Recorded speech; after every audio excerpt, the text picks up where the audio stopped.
Alright, training camp is officially over with, meaning that every NBA team, the Lakers included, did have to trim the roster from 21 down to a minimum of 18, including 15 players on their 15-man roster, a maximum of 15, and then 3 additional two-way contracts if they have all 3 filled. And well, that meant that a lot of good quality players just hit the open market, being waived from their training camp deal to then become a free agent. Now yes, many of them will be heading to the G League, but definitely not all of them. There were plenty of standouts throughout preseason, and one directly that faced the Lakers and nearly dropped 30 against them, that player being Butler.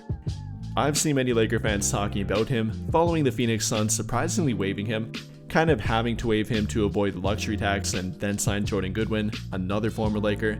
And with that, the Lakers and many other teams might have interest in him, or can they have interest in him? Do the Lakers have the ability to sign him either to a standard contract or to a two-way contract?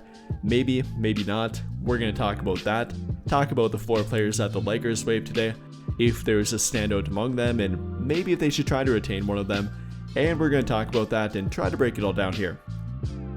So beginning with the 4 players that they did waive, this group included Nate Williams, Anton Watson, Augustas Marciulionis, and RJ Davis. In my personal opinion, that being the standout of their team. RJ Davis being a 5-year college player out of North Carolina, my personal favorite college team that I tend to root for, so definitely am very familiar with RJ Davis, and I actually thought that he might be a bit outsized coming to the NBA.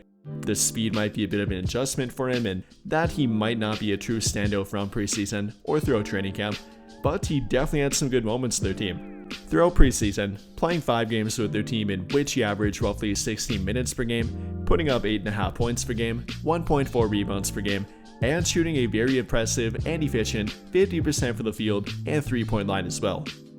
By far and away their best training camp player, by far and away better than even Bronny James or Dalton Connect, 2 guys that are actually on their 15-man roster, even better than their recent 2-way contract addition, that being Nick Smith Jr., so you definitely could make an argument for him, an argument to possibly replace one of their 2-way contracts. Nick Smith, whether you want to go that route, or maybe Chris Manning due to him not playing and currently being hurt. But there is definitely a drawback with RJ Davis. Again, the fact that he is pretty undersized and might not be a very effective player at the NBA level, not on defense anyway. Only being 6 foot, and while he definitely wasn't directly targeted on defense throughout preseason, that can tend to change at the NBA level. So again, while I wouldn't be entirely against it, I don't find it very likely. After recently signing Nick Smith, him not playing poorly throughout preseason and having some good moments himself, not really getting to see much from Chris Manning yet, obviously not going to waive Christian Coloco for him as they're very different positions, so I kind of doubt it.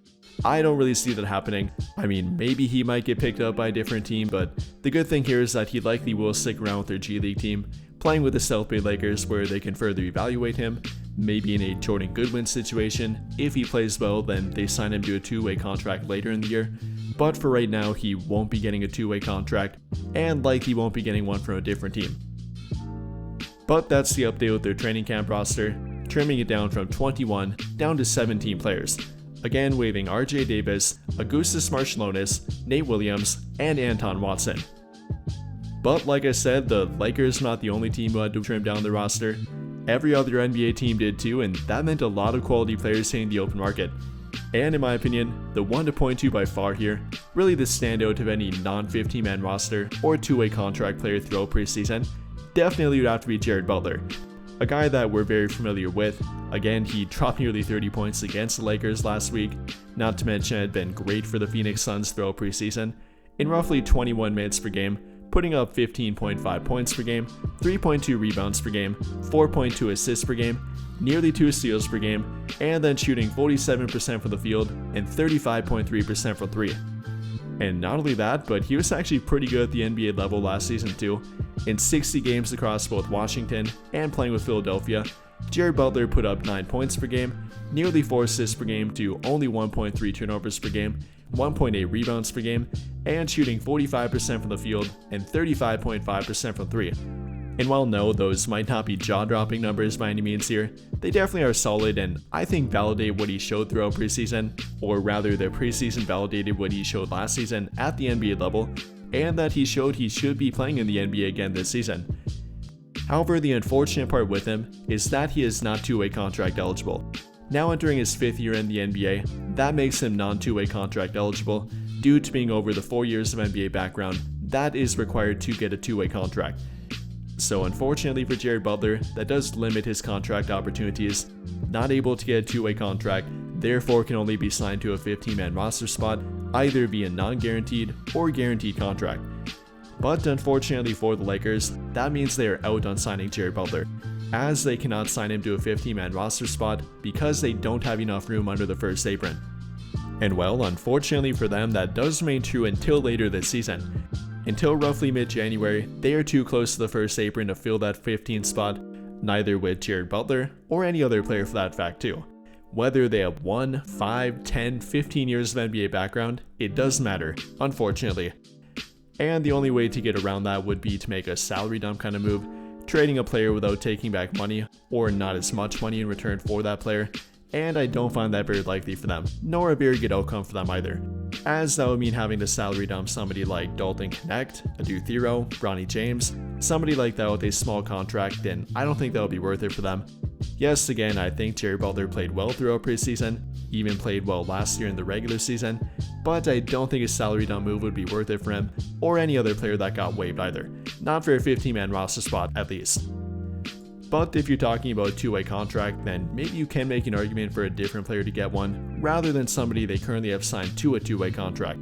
Whether that be over Christian Koloko, Chris Menon, or Nick Smith Jr., depending on who you're talking about and which player on the open market you're talking about, you might be able to make an argument for them to get a two-way contract over the 3 guys they currently have signed to a two-way contract. And well, again, there are definitely plenty of players that hit the open market, many of which are not two-way contract eligible, but many of which are. And while there definitely are plenty that hit it, and you can make an argument for a few of them, I guess, one of the few that I would make an argument for does happen to be Jalen Bridges. A guy I've talked about before and a guy that played training camp with the Boston Celtics. Unfortunately for him, did not make their team, neither via 15-man roster spot nor via two-way contract. He was on a two-way contract last season with Phoenix, but as of right now is not on a two-way contract. And with him being a 6'8", 3-and-D-ish kind of wing, I think there should be interest here from the Lakers and plenty of other teams too. After all, 6'8", 6'7" wings don't grow on trees when they can shoot 39% from 3, like he did during the G League last season, average 1.1 steals per game to go with it, able to defend 1 through 3 and sometimes 1 through 4 on the court. Simply the mold he fills and the role he can fill for a team, I like the upside of Jalen Bridges.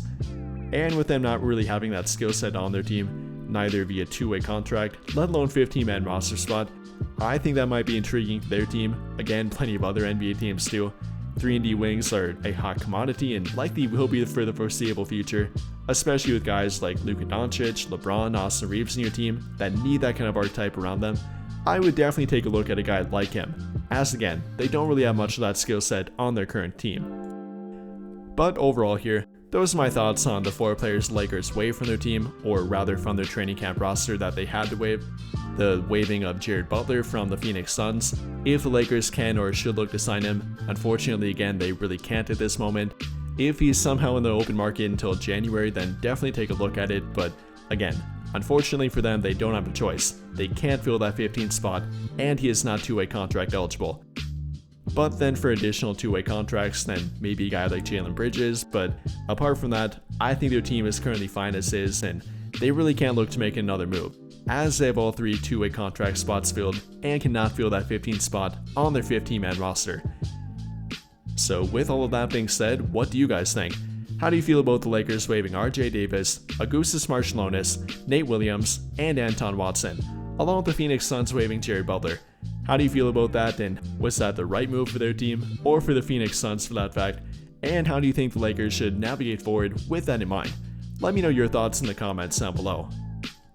But I think that'll pretty much do it for this one. And if you enjoyed the video, then I'll greatly appreciate it if you dropped a like, subscribe to the channel if you have not already, and hit that notification bell to never miss out when I upload a video.